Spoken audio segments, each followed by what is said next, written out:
5월 4일 살아계신 하나님의 말씀 히브리 6장 11절부터 15절 말씀으로 약속이라는 제의 말씀 드립니다. 만나는 사람 중에 정말 귀한 사람은 어떤 사람이라고 생각하세요? 신의가 있는 사람입니다. 바로. 사람은 신의가 있는 사람을 믿을 수 있는 거죠. 그렇다면 어떤 사람이 신의가 있는 사람입니까? 그건 바로 약속을 지킬 줄 아는 사람입니다. 약속을 지키는 사람이 신의가 있는 사람이에요. 여러분이 살아가면서 누군가와 약속을 했는데 빈번히 그 약속을 지키지 않는 이가 있다면 그에게 반드시 낭패당할 것을 유의하시기 바랍니다. 약속을 지키지 않는 신의가 없는 사람과는 어떠한 협의나 논의나 협력을 해서는 반드시 실패하게 됩니다. 배약이 바로 걸림돌이 될 거예요. 제가 잘 아는 한 사람이 있는데 그건 누군가와 약속해서 2번 이상 약속을 지키지 않으면요, 그 사람과는 2번 다시 그는 약속을 하지 않습니다. 그 사람이 찾아오는 건 모르지만 약속과 그 시간과 장소를 정해서 만나는 약속은 절대로 2번 다시 하지 않습니다.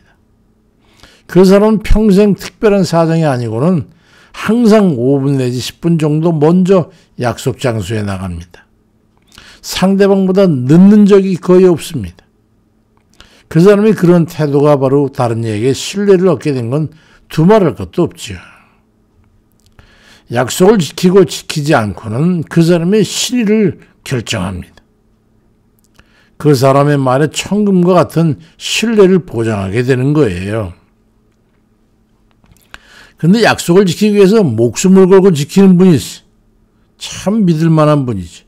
사무엘상 15장 29절에 이스라엘의 지존자는 거짓이나 변개함이 없으시니 그는 사람이 아니심으로 결코 변개치 아니하심이니이다 말씀합니다. 변개라고 하는 것은 고쳐 바꾸는 걸 말하는, 그러니까 약속한 걸 지키지 않고 이리 바꾸고 저리 바꾸고 안 지키는 거예요. 하나님께서는 결코 하신 말씀과 언약에 대해서 변개치 아니하시고 배약하지 않으시는 분이에요. 그것이 바로 하나님이 우리의 믿음의 근거가 되는 것이죠. 이사야 26장 4절에 너희는 여호와를 영원히 신뢰하라. 주 여호와는 영원한 반석이심이로다. 그리 말씀하고 있고, 시편 32편 10절엔 여호와를 신뢰하는 자에게 인자심이 두루리로다 말씀합니다.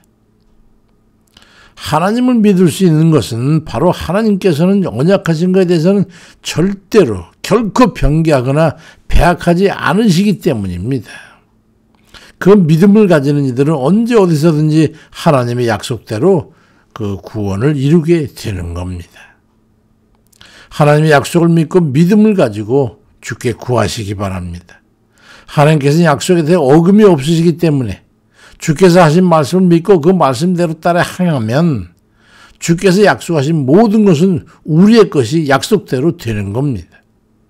그에 의해서 믿는 바를 이루게 되는 것이지. 마태복음 21장 20절에도 너희가 기도할 때에 무엇이든지 믿고 구하는 것은 다 받으리라고 말씀합니다. 주께서 약속하신 말씀을 걸고 믿는 바를 말씀드리는 거예요. 그리하면 변개치 아니하시는 하나님께서 그의 아들의 이름으로 주시겠다고 약속하신 모든 것을 책임지고 주시는 거예요. 그 중에 대표적인 사례가 바로 아브라함이라는 사람이죠. 창세기 12장 1절로 4절에 여호와께서 아브라함에게 이르시되 너는 너의 고향과 친척과 아비집을 떠나서 내가 너에게 보여줄 땅으로 가라. 내가 너로 큰 민족을 이루고 네게 복을 주어서 네 이름을 창대케 하리니 너는 복이 될지니라. 너를 축복하는 자에 내가 복을 내리고 너를 저주하는 자에게 내가 저주하리니 땅의 모든 족속이 너로 말미암아 복을 얻을 것이라. 그러신지라. 이에 아브라함이 여호와의 말씀을 따라 갔다고 말씀합니다.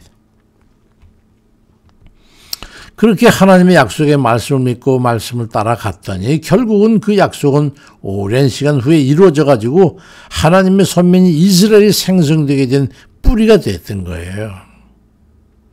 히브리 6장 12절 이하에 보니까 게으르지 아니하고 믿음과 오래 참음으로 하나님의 약속을 기업으로 받는 자들을 본받는 자가 되게 하려는 것이니라.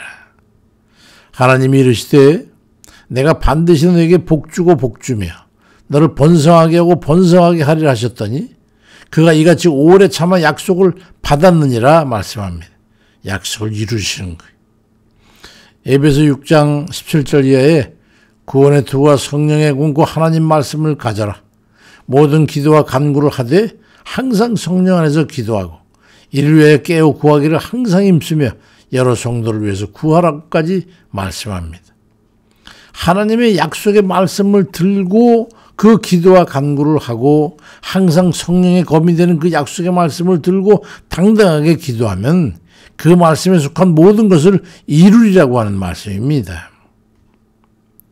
요한복음 15장 7절에 너희가 내 안에 거하고 내 말이 너희 안에 거한다면 무엇이든지 원하는 대로 구하라. 그리하면 이루리라고 말씀합니다.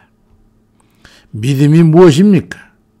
하나님의 약속을 신뢰하여 지켜 행하는 것입니다. 하나님은 약속을 변개치 아니하시는 분이시니까 그 약속을 신뢰해서 그 말씀대로 행하면 그 말씀 안에서 무엇인지 구하고 살게 되면 우리는 그 약속의 말씀에 의해서 무엇이든 이루게 되는 것입니다. 주께서 구원받아 천국에서 영생을 살게 되는 것도 우리 하나님의 약속에 의해서 이루어지는 겁니다.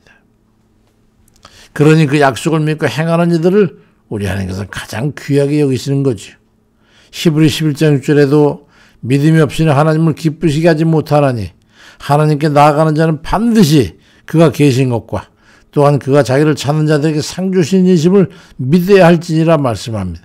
그 약속을 믿고 신뢰하고 그 약속대로 행하는 사람, 이게 믿는 사람이에요. 약속은 일방적으로 되는 게 아니라 쌍방으로 이루어지는 것을 잘 아실 겁니다. 우리가 주님을 믿어 주의 모든 것을 취하여 사는 것이라면 우리 또한 주께 약속드린 바를 반드시 지켜야 합니다. 그렇지 않으면 배약을 해서 지키지 아니하면 하나님을 멸시하는 것이 되니 그에 상응하는 형벌을 받을 수밖에 없게 되는 거지. 약속을 무시하는 이들은 하나님 앞에 형벌을 면할 수가 없어. 히브리 10장 29절에도 하물며 하나님의 아들을 짓밟고 자기를 거룩하게 하는 언약의 피를 부정하는 것으로 여기고 은혜의 성령을 욕되게 하는 자가 당연히 받을 형벌은 얼마나 더 무겁겠느냐. 너희는 이걸 생각하라고 말씀하고 있어요. 하나님의 언약의 피를 안 지킨다. 신뢰하지 않는다. 이건 형벌이 있는 거예요. 주의 말씀은 모두가 약속으로 되어 있어요. 언약의 말씀을 믿고 말씀 안에 살아가는 것이 우리의 본분이고 우리 또한 어느 때 언제쯤에 주님 앞에 약속드린 것에 대해서는 책임감을 가지고 지켜야 되는 거예요. 그게 믿음입니다. 흔히 소원일 수도 있고 주님 뜻대로 이루어지게 살겠다고 약속한 것도 있을 겁니다. 이 모든 것을 믿음으로 드렸던 것에 대한 책임 있는 우리 삶을 통해서 하나님의 은혜 아래 거하는 그런 복된 이들 다 되시기를 주의 이름으로 축원드립니다. 아멘입니다.